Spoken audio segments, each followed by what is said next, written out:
What's up guys? Good morning! I'm with Doc. Ito naman po kami. Today we're gonna do a track read ng upcoming Gravelton by Specialized sa October. So 75 kilometers yung iti-track read natin. And today, star-studded tayo. Up ahead, ayun o. Sina Sir Jumbo ng Cycles and View. Cycles and View. Cycles and Brew. At the back, mga Specialized group kasama Sir Richie. Parang nape-pressure ako, Doc. Ha? Nape-pressure ako. Actually, narinig ko, nagbubulungan sila sa likod. Nagpa-pressure daw sila sa'yo. Ay, ganun? Parang baliktad ah. So let's go, gawin na natin to.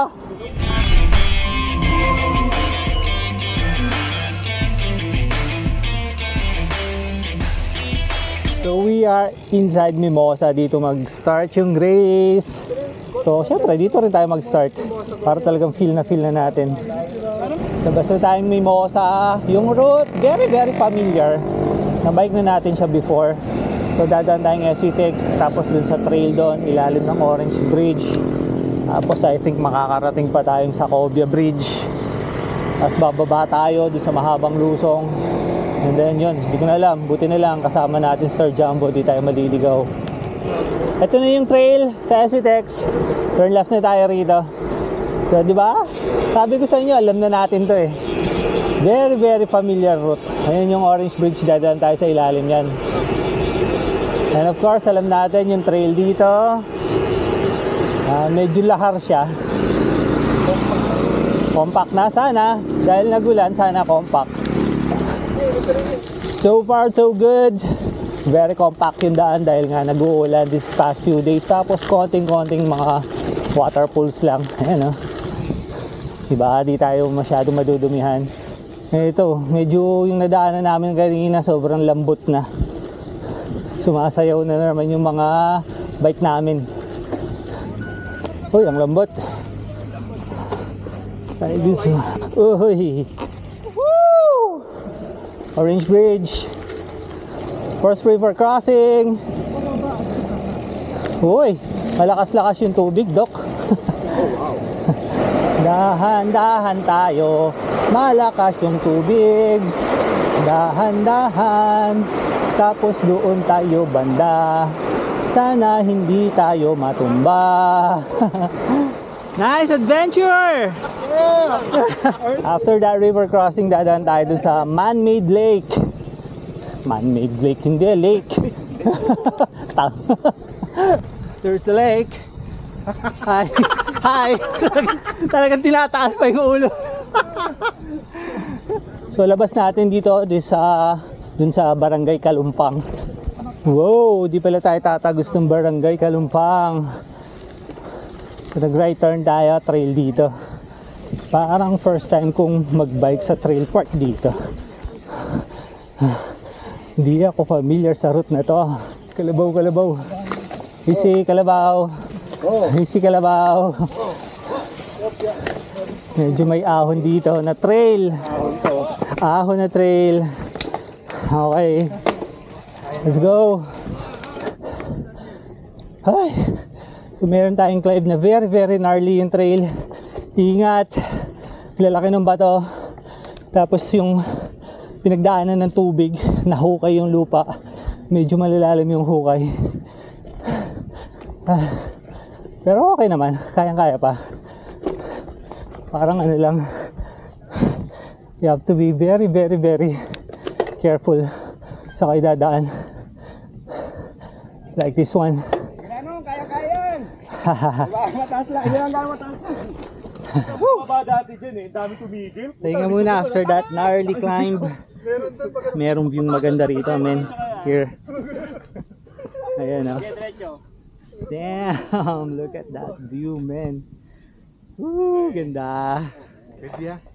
So part pa rin pala ng Barangay Kalumpang to. Kaso may bad news, Doc. Ano? Ito na daw yung ahon, wala na. Ha? Puro flat na daw. Oo. Alam ko, bitin ka eh. Ha? Bitin ka. Ito lang ang buhay.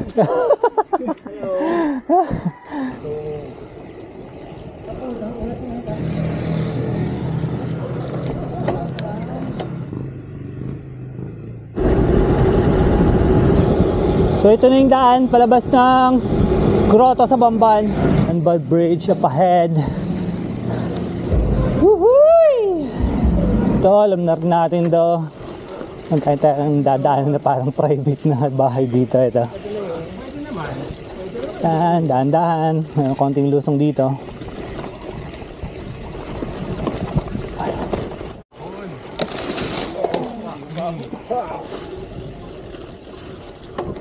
Laki nung pinagbago since last time nagpunta dito. Dahil nga almost everyday umuulan. Tignan niyo ang kapal ng damo. Haba ng talahib. Dati puro ano to eh. Parang buhangin lang.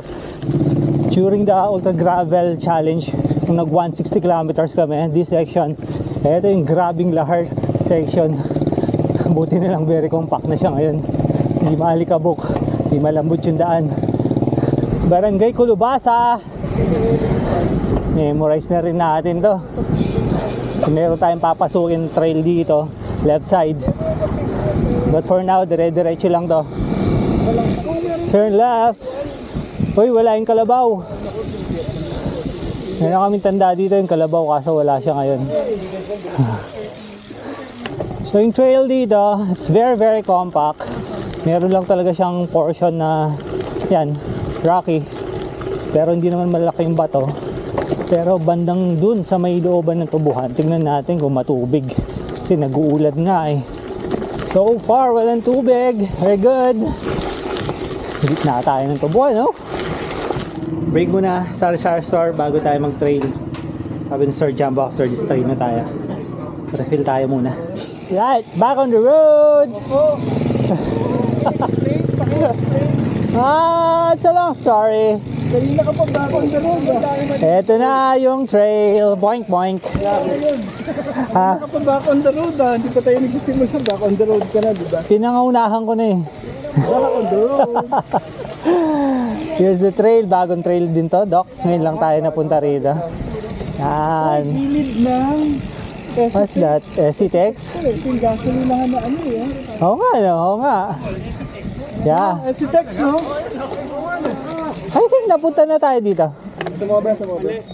Mali. Mali ba? Mali. Sorry. Sorry. To, tama na to. Tamang trail na. Ay, lilim. Sarap matulog dito. Like I've said kanina, this is a new trail for us. Bagong rota to. Tuwang-tuwa naman kami ni Doc. Pero parang nasa gilid tayo ng SCTX eh. Ayun daw yung gasolinahan sa may SCTX. Uy, tapos merong mango farm dito. May mangga kaya? Walang mangga. Kaya makakuha. Uy, sarap dito, men. Sarap. Uy. May trike.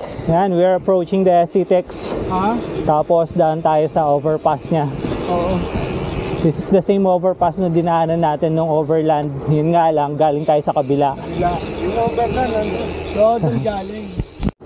So correction pala, this is not the same overpass nung overland. Iba pala siya. Kamukha lang siya. Ayan, si Textong nasa ilalim, ayan. Yun, if you can see the other overpass, yun yung overpass nung overland. So ngayon, nasa other side naman tayo ng SCTX. Uy, bagong route to, sarap. Back to paved road. Not sure kung saan to eh. Hindi ko lang kung Conception ba to or what. Left turn tayo dito. Saan ba to? Hindi ko alam eh. Sorry ah, hindi ako familiar sa place. Buhay, San Francisco. Yan, I'm not sure kung Conception na or not. 41 kilometers, more than halfway na tayo. Trail ulit tayo. We're still on the trail. If you'll remember, dinaanan natin to nung overland. Yun nga lang, hindi tayo papunta doon. Pagalan tayo.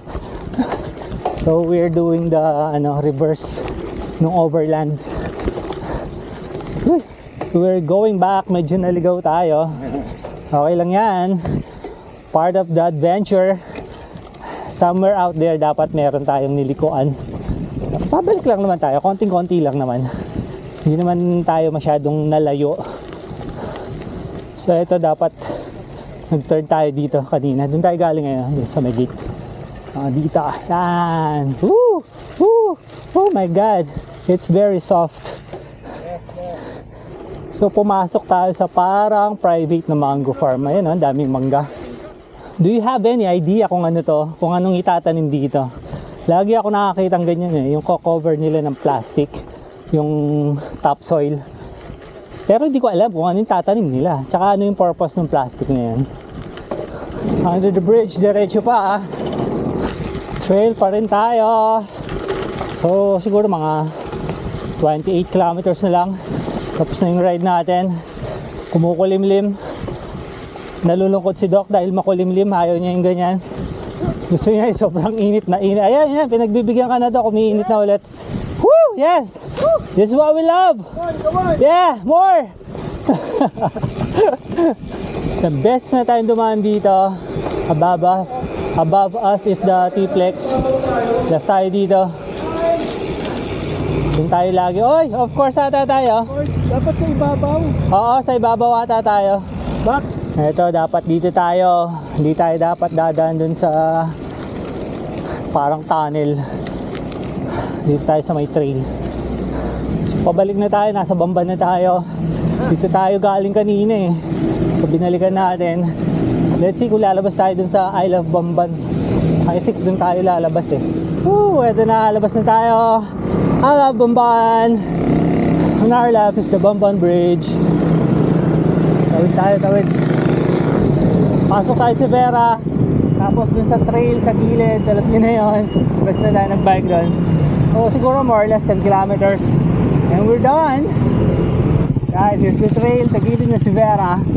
Tapos river crossing tayo. Labas natin ang Citex. Huling river crossing natin. Uy, malakas pa rin yung tubig ah. Wow, ang lakas ng tubig. Oh my God. Oh my God. Oh my God. There's the solar farm. Kaninang umaga dun tayo sa kabilang side niyan. Ngayon dito tayo, palabas na ng Citex. So ingat, may lubak, may malalim na hukay. From here on, pave road na tayo hanggang makarating tayong CNB. Ito, other side nito, ano yan eh, Citex na nga. So mayroon tayong lalabasan dyan. Mag left tayo. Woo! Malapit na, 1 kilometer. Right, we're here. Parade ground. Doon lang yung CNB. Huy! Nakaraos din. Yan! Tapos na yung ating ride. Nakompleto natin yung track ride 75 kilometers ng upcoming Gravelton this October. So thank you kay Sir Richie, Sir Jumbo ng Cycles and Brew. Sinamahan niya tayo sa ating pagta-track ride. Pasensya na hindi na po namin kayo nahintay. Me and Doc, we have to go home talaga early. Kailangan kami sa bahay. Pero sobrang nag-enjoy kami. Iba talaga pag group ride, no? Ang saya. Sobrang saya. Although we do solo ride, pero mas prefer ko pa rin talaga yung group ride. Ang saya talaga. So, see you ha. Abangan natin, Gravelton. This October, kita-kita tayo doon. With that said, please subscribe, hit the notification bell, select nyo yung all, like and share. Lagi nating sinasabi, sharing is caring. Thank you, Specialized!